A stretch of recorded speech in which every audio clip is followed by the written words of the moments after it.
نامزدی جالب و باور نکردنی ستاره هاشمی در کانادا.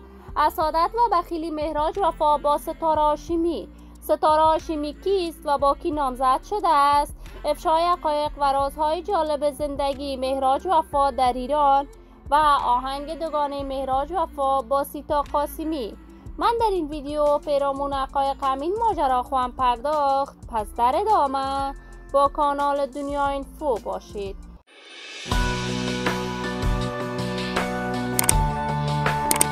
سلام و سلامتی نثار هر یک شما همراهان خوب کانال دنیا اینفو. برای حمایت از من علامت سابسکرایب را فشار دهید تا ویدیوهای دیگر کانال دنیا اینفو را از دست ندهید. ستاره هاشمی هنرمند جوان کشور که وی تازه به کارهای هنر آوازخوانیش آغاز کرد. ستاره هرچند از زمان نوجوانی علاقه فراوان به زمزمه آهنگ‌ها داشت. وی کارهای هنریش را در تیک تاک آغاز کرد، ولی با تشویق و حمایت گسترده افغانها به یکبارگی آهنگهایش را به بازار هنر موسیقی افغانستان عرضه کرد. ستاره هاشمی با مهراج وفا هنرمند محلی خوان کشور آهنگهای سرود و کنسرت‌های برگزار کرد. آهنگهای ستاره هاشمی با مهراج وفا حمایت گسترده از طرف افغانها شد. تازه تصاویر ستاره هاشمی در صفحات مجازی نشر می شود که وی در کشور کانادا نامزد شده است و به همین دلیل مدت می شود کاملا از کارهای هنریش به دور است.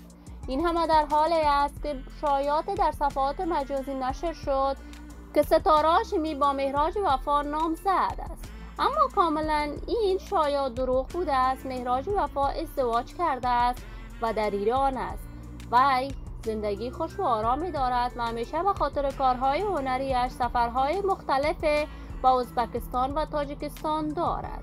من آرزوی موفقیت، کامیابی و سعادت برای تمامی هنرمندان کشور خود از بارگاه عزت الله یزال تمنا دارم و در انتظار نشر تازه‌ترین آهنگ‌ها از این هنرمندان با استعداد کشور خواهم بود.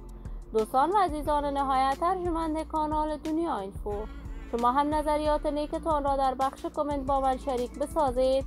این ویدیو را با علاقه‌مندان و دوستان ستاره هاشمی به اشتراک بگذارید. اگر تا هنوز دوست کانال دنیا اینفو نشدید، پس برای دوست شدن با این کانال علامت سابسکرایب را فشار دهید. با درودی دیگر تمام شما خوبان را به الله منان سپرده موفق و کامیاب باشید.